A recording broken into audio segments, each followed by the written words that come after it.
Igsoon kabalo ba mo nga ang atong dila mao kini usa sa mangilad nga parte sa atong lawas nga tungod sa atong dila makasulti kita og dili maayo, makalito kita og mga dili maayo, makapasakit kita sa atong isig katawo ug labaw na gayud nga makapasakit kita ngadto sa Ginoo. Tungod kay bisag unsa lang ang mogawa sa atong baba igsuon. Atong tanawon sa Biblia kung tinuod ba nga ang atong dila usa sa pinakangilad nga parte sa atong lawas. Santiago 3 versikulo 6. Ang dila sama sa kalayo.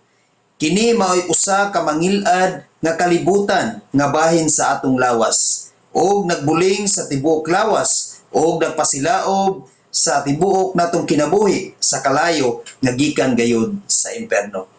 Igsoon tinuod jud ay nga ang atong dila usa sa pinakangilad nga parte sa atong lawas. Tungod kay makasulti kita og dili maayo, makalito kita og dili maayo nga nakapasakit na kita sa atong isig katawo ug labaw na gayud nga makabalikas kita ngadto sa Ginoo. Mao kana ang pinakadakong sala igsuon.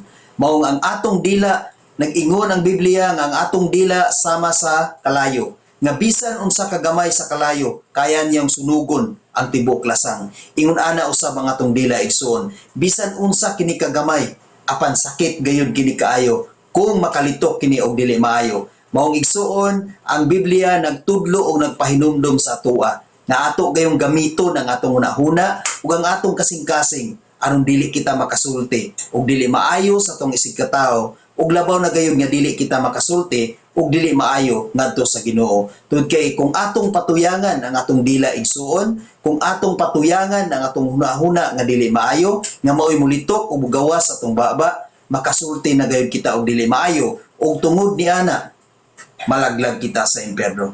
Tungod ni ana makasala kita. Tungod ni ana malayo ang atong relasyon ngadto sa Ginoo. Ug ang pinaka-worst ana igsuon, kung atong patuyangan ang atong dila, kung ato kining pasagdaan ug dili nato ni i-control, posible igsuon nga mao kanay hinungdan nga mahiagom kita didto sa kalayo sa impierno. Mao igsuon sa kanunay atong paharion si Kristo sa atong kasing-kasing ug sa atong nahuna aron aduna kitay katakos sa pagkontrol sa atong dila. Hinumdumi igsuon nga bisan unsa kini kagamay ang atong dila mao kini hinungdan nga kitang tanan makasala ug makasulti og sala ug labaw na gayud ngadto sa Ginoo.